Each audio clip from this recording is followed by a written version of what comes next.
back with another episode of AI Right. Today, Andy and Ishbel and I are joined by Yola Jones, who's the CTO of Glasgow-based medtech startup Seluna.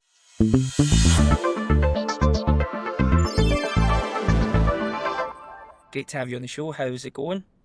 It's going really well, yeah. Thank you very much for having me. We're really delighted to have you join us. Andy and Ishbel, it's good to see you. How are you guys doing? Amazing. Love to having our All chat. good? Riding the Jenny Yes. I wave. We are. I've just recorded another podcast and wearing the same t-shirt, so that's me caught out. You wear the same t-shirt month in, month out. It must be the same. I was saying I was wearing my Masters green because I was up to 1 a.m. watching the golf final last night. Classic. None of that when you have two young kids. Although I was know. refreshing the Guardian page late at night. Oh wait, I know you. Yeah, you know you like the golf, so yeah, I was happy to see Rory McIlroy do the business. So Yola, we are not here to talk about Rory McIlroy. We're here to find out about Seluna, and your role within the business, and the use of AI and machine learning within your product, which is hopefully going to have a really big impact on the kind of healthcare market. Do you want to give us a bit of a introduction to the business and your role there? Yeah, absolutely. So at Seluna, we basically make diagnostic software for pediatric sleep apnea specifically. To explain a bit more about that, so basically with children, sleep apnea is a surprisingly common condition. It basically leads to poor quality sleep. Kids aren't sleeping well at night, and it can lead to kind of behavioural issues when they start school. And so sleep apnea is often something that is needing to be diagnosed for, checked for, and then treated. The problem with current processes is that they take absolutely ages. So currently clinicians spend about like 2 hours per patient spending manually annotating 8 hours of sleep study data. It's a really long process. It leads to really long wait list times. There's all sorts of issues associated with that process. So basically our goal is basically to reduce the amount of time it takes per patient to diagnose sleep apnea. So basically the way that we do this is we basically look through the sleep study data, the 8 hours of sleep study recording, and we automatically pull at certain events. So any kind of events of interest that clinician might need to look at. It's not intended to replace clinicians at all. That's really just not what we're about. We're basically about, can we kind of triage the signal? Can we kind of filter it to give clinicians a bit of a clear insight into their data, without having to go through every single data point in this entire sleep study. So that's kind of what we're about and our overall goal. We're trying, but within Seluna, I've got a really strong focus on the ethics of AI and kind of the responsible use of AI. So a bit of context on me. So my background is I did a PhD looking at the ethical use of machine learning in healthcare, specifically within the Glasgow-based population. I spent a lot of time looking at how we make models trustworthy and interpretable, and how we basically reduce the impact of bias with the machine learning. So yeah, that's a quick summary of us. Diagnostic software, trying to do it ethically and responsibly.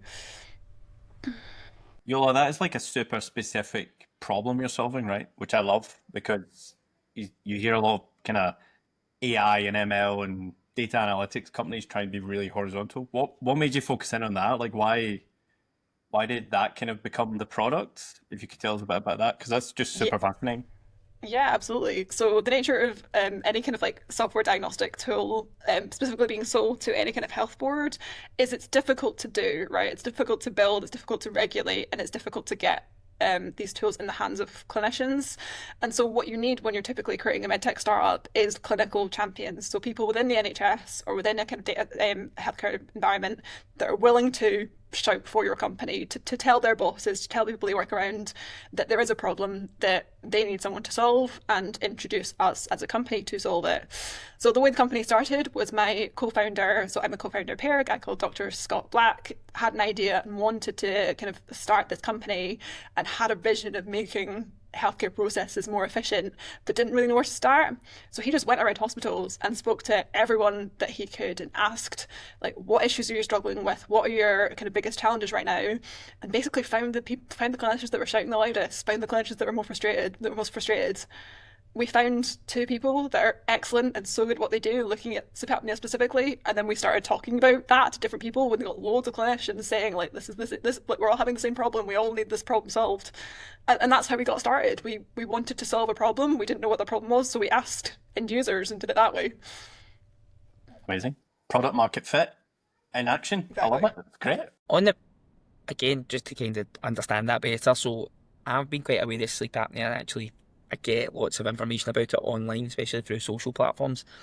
But specifically, the difference between diagnosing it in adults compared to children, what does that look like at the moment? Yeah, so the actual way that the sleep study themselves is relatively similar. Basically, you'll go into hospital, you have a bunch of sensors put all over your body, and then you get recorded for 8 hours. The nature of children is that they hate the sensors, and you can't explain to a 4-year-old, don't take off the sensor because it's needed. You can say to an adult, try and sleep more still, this is needed, they will understand, but kids hate them. They're all over, they're like nasal cannulas and all sorts, and they hate them, they rip them off. And so when you're looking at the actual data itself, the data that you get from children is much, much more noisy than in adults, because kids don't want them on their body, they want to rip it off, or they move more often. Also with children, if you think of the difference between a 2-year-old and an 8-year-old, that size difference and the structure of the body, I guess, is really different, and that's less of a difference compared to adults. So you get more variation in the distribution of the data, and kind of more of an impact on kind of size in the signals that you get. So it's basically a more diverse data set with children, and it's a lot more noisy because kids they hate the sensors. Amazing. Again, just while we're on that topic, so are you guys building your own type of device or product for children to wear? Is that part of your kind of product roadmap? Yeah, absolutely. So it's something that we want to do. It's a very, very long-term goal. But typically in the environment right now, software is easier to build than hardware. It's easier to regulate. And so our goal right now is to build the software with the machine learning behind it that work on the existing processes, and kind of get the name out there that we are a company that you can trust, and we're a company that kind of meets their promises, and you should listen to us. And once we start generating a bit more income, and kind of getting kind of money through, then we can start putting much more effort into a wearable prototype device that can be sent home and done from the home, and improve that kind of bottleneck that way. So definitely two-pronged approach. I'm much more on the software side than the hardware side, and so that's kind of what I do with our team, and then the hardware we outsource. Yeah. Kind of data items that are collected for for training and modeling? Yeah, so we have all sorts. Within a sleep study, there's about 20 sensors that are used. So we get EEGs, ECGs, breathing rate, pulse oxygen saturation. We got all sorts. And so what's collected is just a lot of data, like large volumes of data. And that's kind of one of the biggest issues when it comes to building the machine learning models for this case specifically, is just the amount of data that's required to train these machine learning models. But yeah, it's using all sorts and loads of biometric data that we can do other things with as well, which is, yeah, also great for company growth. Where I was, so obviously the process of automating that and where machine learning comes into place. So is it a case that you want to get that kind of real time, or is that like, for instance, when the person's actually wearing the device and you're pulling that data out automatically, or how are you using like machine learning to support what you're trying to do essentially? Thankfully, in this case, a good news for us is it doesn't have to be real time, because clinicians aren't typically monitoring kids overnight. It's not, so sleep apnea isn't life threatening. It's not a case of you stop breathing and that's it. Like, they will wake up and they'll resume breathing once they're awake. And so it's not a really, really high kind of pressure environment in that sense. So it doesn't need to be real time. Typically what's done within the NHS systems right now, and across the world, is data is collected, it is stored on a server somewhere, and then when clinicians are ready, they'll then look over it. So our goal is basically to kind of build something that will collect all the data once it's been recorded, process it in like efficient time, but doesn't need to be real time, and then make those insights available when the clinicians are ready to see it. Spot on. Have you got access to like a vast kind of sample size in terms of the previous kind of manual studies? Yeah, so we're using two different data sets right now that are relatively open source data sets subject to HIPAA compliance, but they're pediatrics data sets specifically, and they're all kind of annotated with sleep events. So we're using that as our baseline. There are issues with those data sets. They are missing like key age groups and key demographics. And so we're now going to hospitals both across the UK and the US and asking for more data to kind of fill out that distribution of data so we can train our machine learning models on the open source data set and then test it on the new data sets and do some retraining. Basically kind of using the open source data set as a first pass and then retraining on the new data sets that we're going to get in hopefully very soon. So what's your tech stack look like then, Yola? What you can tell us, obviously, you can't tell us the full secret sauce, but like, are you doing it all on-prem servers? Are you using the cloud? Is it tons of ML? Is it Gen AI? Like, what's your kind of mix? What you can tell us without killing us, obviously. Absolutely. Yeah, so we use the cloud for everything, and we use Azure because honestly, like I'll be blunt, the startup program that Azure offers is great. They offer you a load of free credits, so we don't have to pay for it, and that's why we're on Azure. That might change. It's Azure right now. So yeah, we train all our models on Azure using Python, and we currently build all of our models in-house. So that's from the ground up. I can't tell you what model architecture, but it's from the ground up testing, building TensorFlow, Keras, all that sort of stuff. That's kind of what we use. And then we've also got the deployment side. We're not just building an AI tool, we're building something that actually is like useful for clinicians. So we actually need to build an interface that's wrapped around that. And that's handled on it's also Python, but GitHub and all that sort of stuff. So that's our stack. And how transferable is what you're doing for pediatric sleep apnea to other conditions, right? Because naively, someone who's not in healthcare, I'm thinking, oh, lots of time series coming, lots of different healthcare applications I could adapt stuff. Obviously, you're training things for a very specific target case. So how do you balance that? How much time do you spend like really finessing stuff for this versus thinking, oh, we could actually branch out with that later? Or is that even on your mind? So how does that look? Yeah, it's a really good question, and it's definitely something that's in our business plan. So, like, sleep apnea is a relatively small market compared to the rest of the kind of markets that are available. And so our goal from the offset has been, once we've proven that we can do sleep apnea, we're building our models in such a way that allows us to rapidly retrain to other applications. So typically for our case, that's things like any kind of respiratory disorders, because that's the data that we've got coming in. So cardiorespiratory is kind of our kind of bag right now. That was a very conscious choice from the offset. Literally from the first day that I joined, we wanted to build machine learning models that were transferable.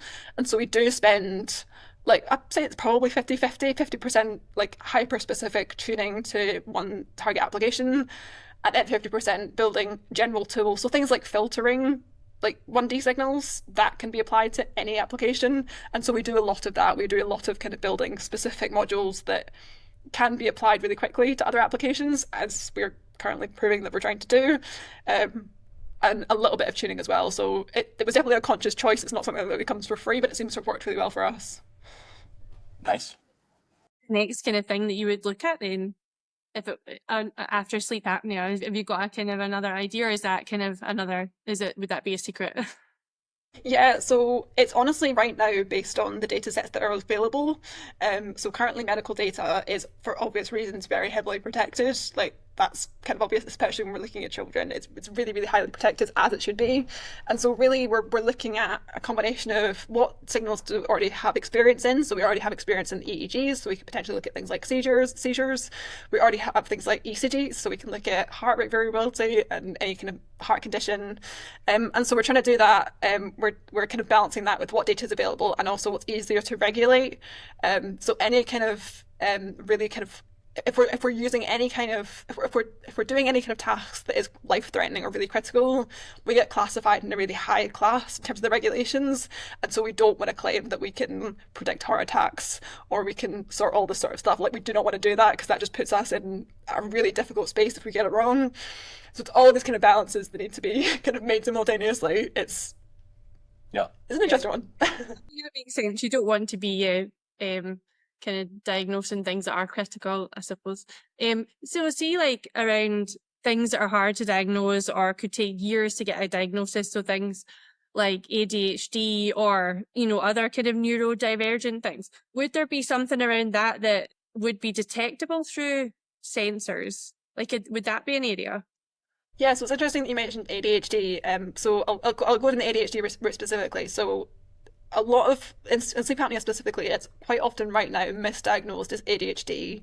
And the reason that is because of poor quality sleep and the effects that that leads to. So you think if you've had a terrible night's sleep, you're not able to focus, you don't want to pay attention. And so like in kids specifically who can't or just don't have the language to communicate that they're sleeping poorly, it gets misdiagnosed as ADHD. And so we're not like I don't think we can go like really hyper specific into neural kind of like neurodivergent disorders because it's more about kind of behavior and questionnaires and that sort of stuff, which we don't currently cover. But what we can do is we can rule out other conditions and rule out other factors that might help speed up those processes in other ways. Yeah, so it's like something medical going on that leads to those behavioural things. Because yeah, as having kind of kids myself, and you're like, you know, understanding their behaviours or what other things could be leading to that, you know, it would be kind of interesting to know. That's cool. Cool. Coming back to the tech, have you looked at sort of these time series foundation models and things like that? Are you doing anything in that sort of space? And again, what you can tell us, because I know you said you like home growing stuff, but there's been a lot of kind of experiment papers I've seen where, you know, people are saying that things like Times GPT and other kind of foundation models aimed at time series are really good in certain scenarios. But then I've also got people in my network who are like very all in on kind of more traditional time series modeling, and they always poo-poo it. And I'm kind of wondering where somebody who looks at time series data all day sits. Like, have you kind of thought about that, looked at it? Is that an area to explore? Yeah, it's one of those difficult ones in the medtech space specifically. So with new tools that are coming out, the risk is that 2 years later you find out that it doesn't work, and you've built a model that's biased, or you've built a model that doesn't actually work. The risks of using really, really new tech in med tech specifically is quite high. And so what we usually do, and what my kind of approach is in general, is just like when all these new techniques come out that are wonderful and could change the world and amazing, let it sit for a little bit, see how other people use it, see what issues come out, see if there are any issues that come out, and see how people are solving those. Because like no system is perfect, right? So there is always the risk, and so that's the kind of approach that we take. We're deliberately using not the newest of tech just so we can watch, see what happens, and then use it in future if needed. No, I love that. I think we should actually start a campaign online and on LinkedIn. Let it sit. Everybody calm down. We're very anti-hype on this podcast, Yola, so you've hit the nail on the head. And I think that's such a good call out, is like, you know, in the space you're in, you know, because there's lots of stuff I see that makes me raise an eyebrow where people are like, oh, I built a therapy app in the weekend, or I built, you know, oh, we're going to analyze all this kind of very personal data and stuff. And you're like, there's going to be stuff that comes out where, like you're saying, it's a black box, right? You're really not in control of foundation models, but something that you're talking about, like conv neural nets, your own time series models, whatever you're building, if you own that end-to-end sort of ecosystem, if you get audited or whatever, you can say why you did everything. That's it's brilliant. The business answer is it protects our IP and all this sort of stuff, but the ethical answer is like, I don't want to yet, just in case. Not bad. Brilliant. Yeah, like it. Hashtag let it sit. That's the new tagline. That's what we're going for. I'm going to say that. No, that's great. And kind of, but at the same time, I suppose you're trying to keep abreast of what's going on, either in the tech space, also your co-founder and stuff are more in the medical space. They're looking at stuff. So how do you all kind of manage that pipeline? Because you're building a company, you're building all this technology, but you're also obviously trying to keep abreast of what's happening in the tech space and in the medical space and what you're looking at. So how do you all balance that? Like how does that look? We have a lot of conversations with a lot of different people. I love it. Like I quite have funnily enough, I quite like my job and I quite like talking about AI. I know it's absolutely shocking. And so I have a lot of different conversations with a lot of different people about this stuff. I tend to just kind of learn by assimilation and through conversations like this. In terms of like how we actually manage that, we're a company that we're very keen to let our developers explore avenues that they're interested in.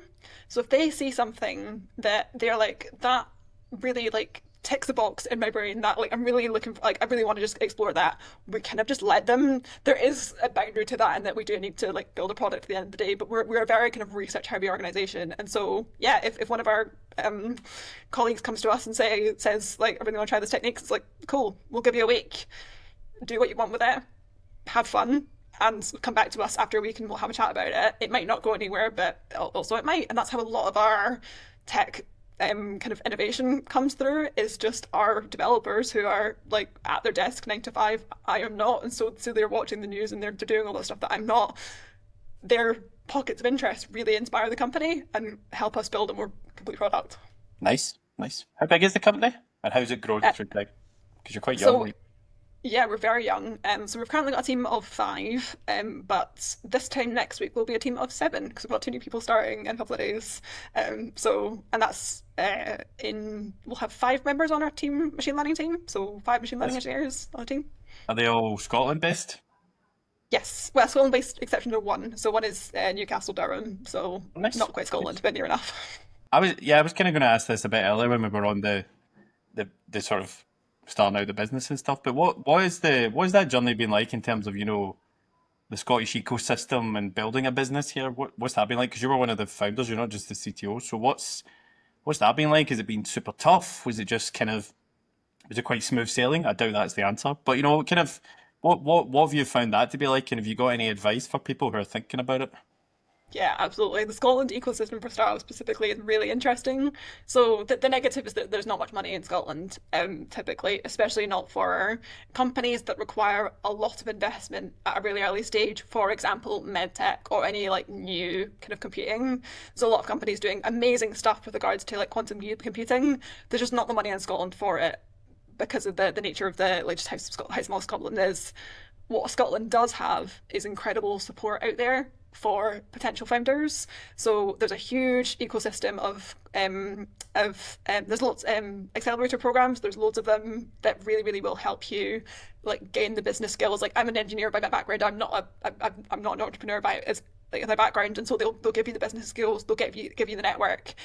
And also like so I as a woman specifically, as a woman co-founder specifically, the female space in Scotland is so incredibly supportive. Like I'm now on 2 separate group chats because of 2 different accelerator programs that are focused on women co-founders and kind of improving that like the gap between male and female founders. That network has been hugely helpful in terms of you can't, because you kind of can't build a business without support, right? And so that ecosystem is incredible. It's a really, really interesting space to be a part of, and I think it's quite unique. Yeah. And the money thing, sorry, I'll shut up for a bit. I know I've been harping on a bit. I'll let Ishmael and Chris come in, but I'm fascinated. So the money thing, I've heard that a few times, right? And I went to an event recently, and it was someone from the Data Lab, kind of running the innovation piece there, and they were talking about, you know, there is a challenger in funding in Scotland, but obviously we're not too far from somewhere like London. But have you found that actually the VCs and the investors that want to fund in London, they want you to be in London? Or is that, you know, how does that work? I've always been fascinated by that because I've never been through this myself. How much is it a case of, you know, you could go to London, pitch for money, but say we want to stay up here because it's cheaper running costs or whatever? Or how much is it actually, London investors want you to be in London because of talent or other resources or ecosystem or whatever?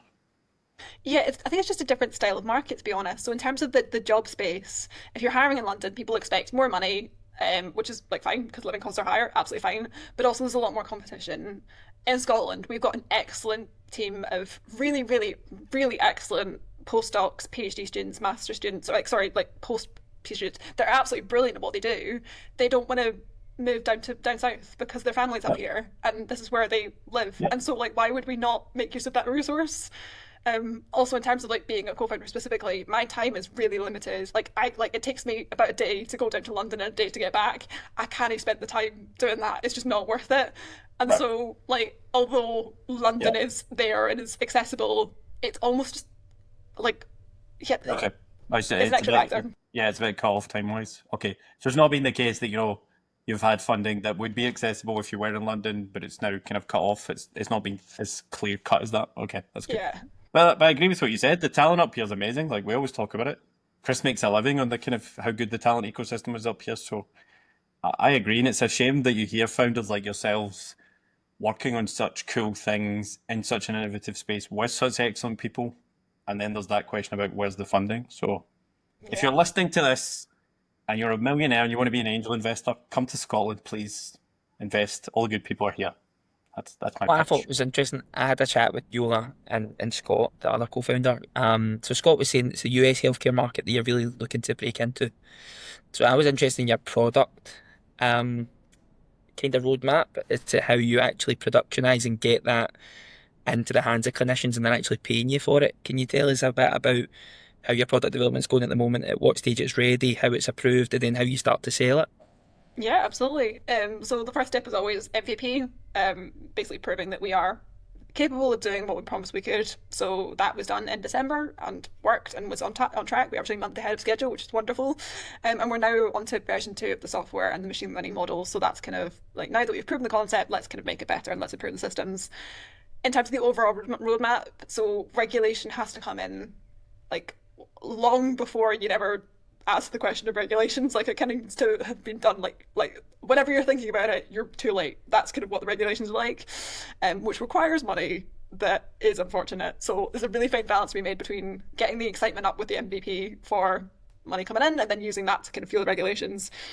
So the product roadmap basically looks like we build the machine learning models, we build the software that it houses in, and we do the regulations all simultaneously.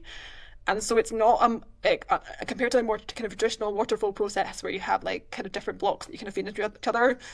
In our case, it just kind of has to be built as one. And then our goal is by June of 2026 to have a working product that is sellable and is marketable and is like ready to be regulated. At that point, we hand the software over to the FDA, who will then do all kind of their regulatory process and then make it the hands of clinicians that way. Nice. It's not that I've not given you a very complete product roadmap because I kind of can't, but hopefully that explains like the No, challenges. that gives us a good idea of what we're looking to see. So no, that's great. We're trying really hard to get you to spill secrets, and you're not doing it. So kudos, you're doing really well. We are I wrote our coming at you security from all policy. angles. I am very specific with regards to security, so like, Tell us about the models. Tell us about the platforms. Tell us. So no, it's very good. Awesome. One thing when we had a pre-chat before you came on, Yola, was about your, obviously you talked about your PhD and kind of ethical and bias within models across RAI and within healthcare, sorry.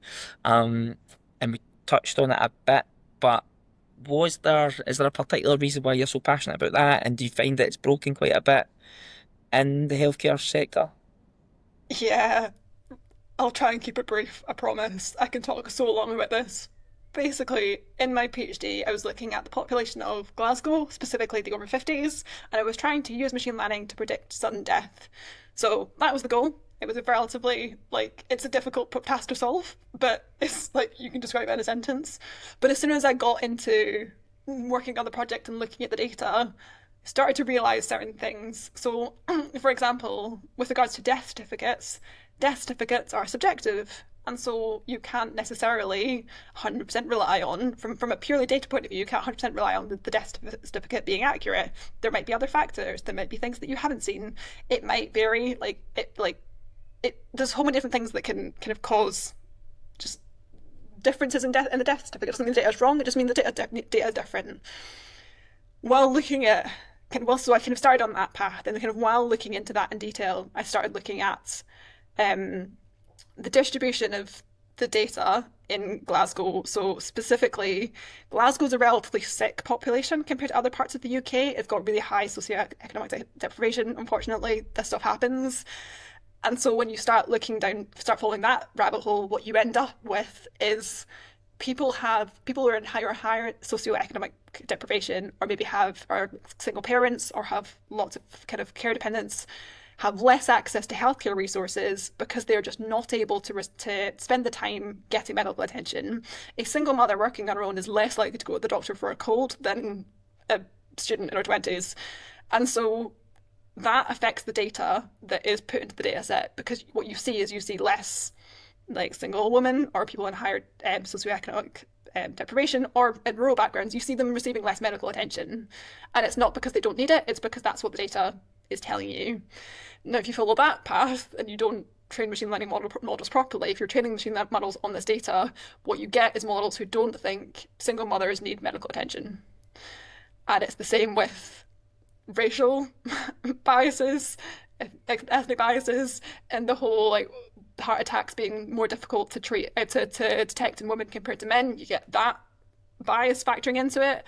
When you start following the data is hiding something, and if you don't address that, you're going to get machine learning models that make the problem worse. So when you start following that down, you start noticing what everyone else is doing, and it's scary. There are so many studies that just do not properly address the impact of bias, and so many, like, I'll be honest, companies that aren't doing it explicitly enough for my liking, that this is why I'm very passionate about it, and will stop talking now, but could go on. No, go on, good time. I think just yes, I think it's a fascinating background you've got because you said you came from that kind of ethical AI spin. What do you? And again, I'm going to come back to Gen AI, but that's just because it's the hot thing right now, right? What you're talking about, I think I see a lot in the Gen AI space, right? There's a lot of papers coming out where you're like, there's not much being shown here about, where did the data come from? How did you get that? How are you treating all the biases you're talking about? That you've had really large companies building these foundation models, I won't name names, firing the people who work on ethics in them. What do you think about that? As much as you're willing to kind of share without throwing a chair out the window, but what do you kind of think about the space we're in, basically? I'd like to think people are doing more work behind the scenes than they realize. I like to think that, so like, the nature of a big company is that the engineers aren't necessarily talking about this stuff. It's typically people that are like in marketing or kind of really good at kind of proving that this information. What I'm talking about are really complex issues. And so I like to think that the data scientists working and the machine learning engineers working are actually checking this stuff. I like to think it, but I haven't got the proof. And they're not showing the proof. And I feel like, from an ethical point of view, it is quite attractive to investors, as we found that talking about ethics and talking about this sort of stuff is attractive. Like, we've got a lot of attention on us because we're so hyper-specific about it. And companies are doing it, and it scares me a lot, because I feel like if they were doing it, they would tell you. Yeah. No, I think that's absolutely fair. Makes sense. And in terms of actually making an impact on that, is it about recording the data firsthand is how you would change that and make it better? Or is it essentially when you're training the models, you're having to take account for bias being in the data set?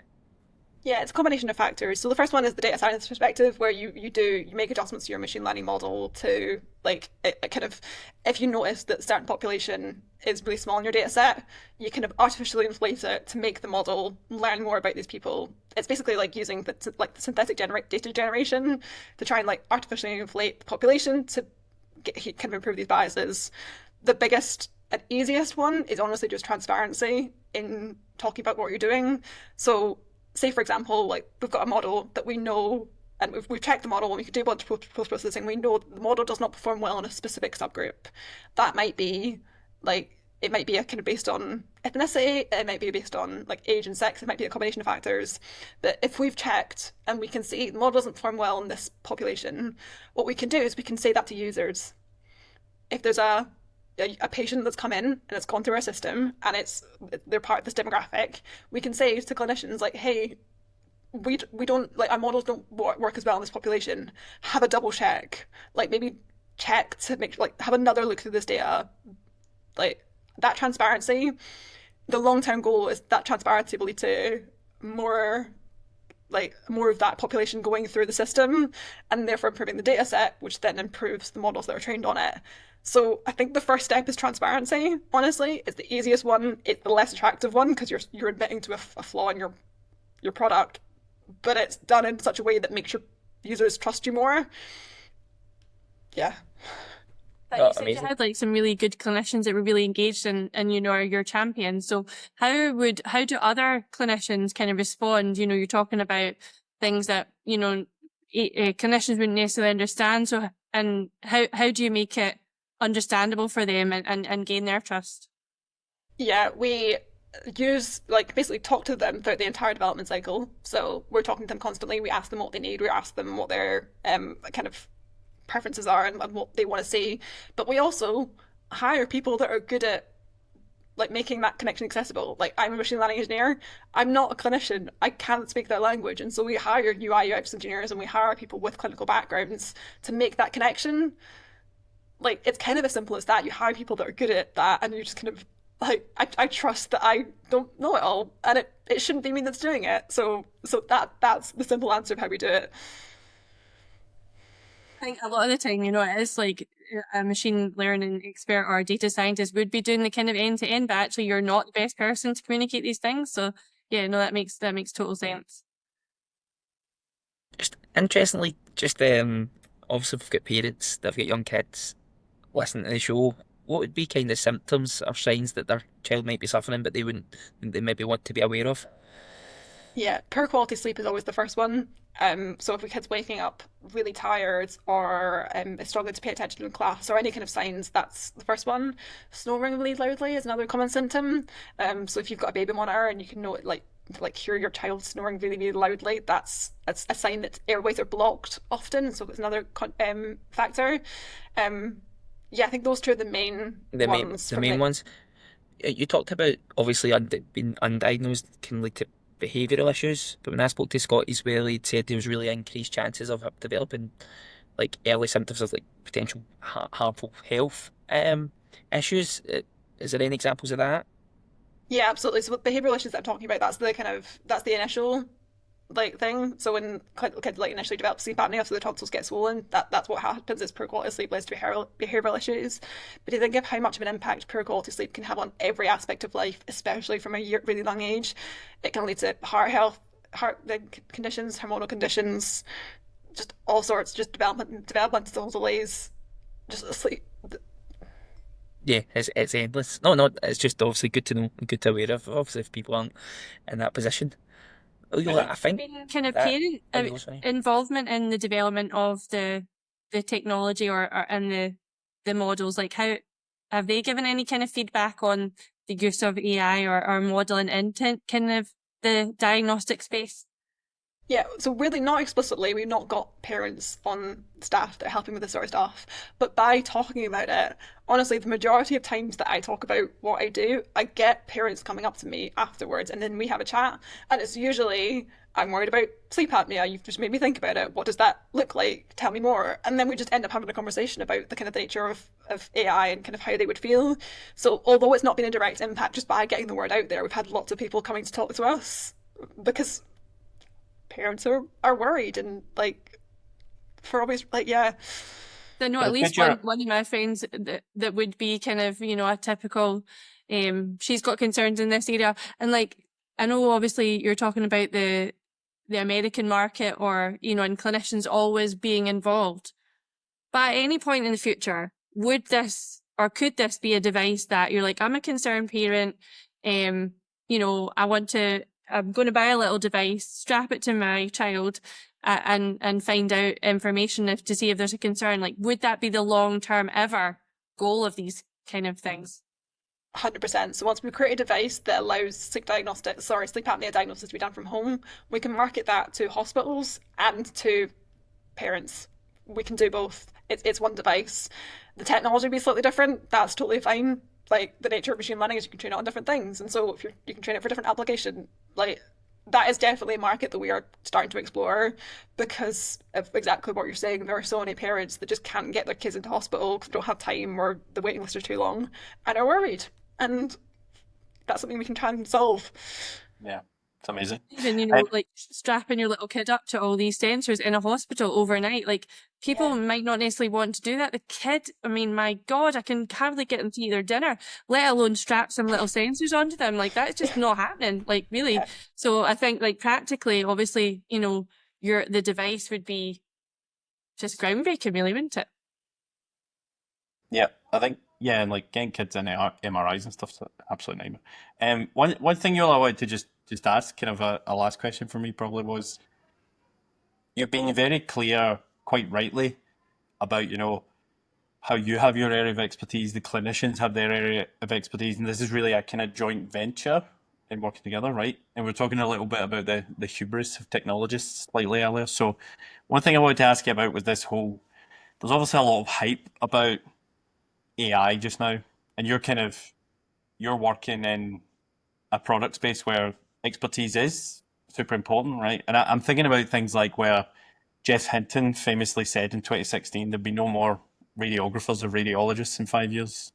Demis Hassabis has recently said AGI will outcompete humans at everything in 5 years, and Bill Gates has said the only jobs in the future will be coders, energy experts, and biologists, right?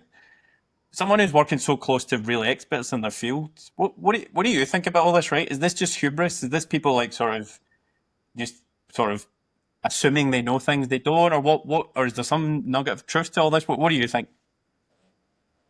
I think it's absolute nonsense. Yes. Right. Okay. Good. Say what you mean. Say what you mean, Yola. Don't hide. I was gonna reframe that. No, No, that's the plot summary. I think there's multiple factors that come into it. I think clinicians do more than people realize. Like when you start talking to people, like they do a lot. They do a lot more than you realize. They're not just annotating sleep studies. They're going through this thing 7 or 8 times manually, picking out key events, which machine learning will be good at, but it's not gonna replace. I think there's the trust element. I think parents would rather speak to a clinician that has gone through the sleep study themselves. Like I think there's that element as well. And there's the nature of machine learning is that if you keep giving it the same data over and over again, it's going to spiral into, as I keep saying, like unbiased regions. It's going to exacerbate inequalities, and you're not going to have any way of stopping it. And so there's always going to be a human element. I think I'm overly cynical as a machine learning engineer who owns an AI company. I think I'm skeptical about machine learning because I'm quite specific on how we do it and how I want it to be done. But so I don't think AI has wonderful opportunities for making real promising useful change in the healthcare system, but I don't think it's ever going to replace clinicians. If anything, it will just change slightly the job in which they do. Awesome. Well, I trust you more than these guys, so I'll go with that. That sounds great. Thank you. Sorry for my blunt list. No, we really we like enjoyed it. that. We like that in the AI Right podcast. We like say it as it is. It's good. No, definitely. Yola, it's been brilliant to have you on the show. We wish yourself and Seluna all the best. Obviously, as you get ready to go to market next year. So thanks again. Thank you very much for having me. Cheers. It's been wonderful.